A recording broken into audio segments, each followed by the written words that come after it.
Shiva, rubber മരത്തിൻ്റെ തണലിന് വേണ്ടിയുള്ള വള്ളിച്ചെടിയുടെ വിത്ത് മുതിരയാന്ന് പറഞ്ഞ് രണ്ട് വയസ്സന്മാർ തോരൻ വെച്ചു.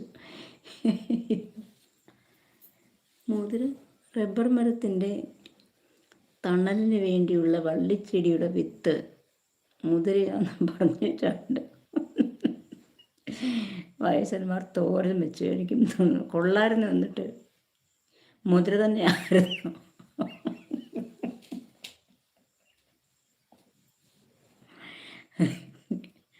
വിഷമരമായിരുന്നു.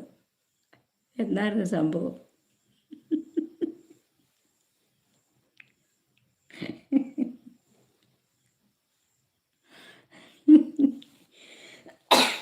സംഭവം ഇഷ്ടമായിരുന്നെങ്കിൽ അന്നേ കാര്യമായി. ഇനി പെങ്ങളൊക്കെ ഹൈദരാബാദ് പോയപ്പോൾ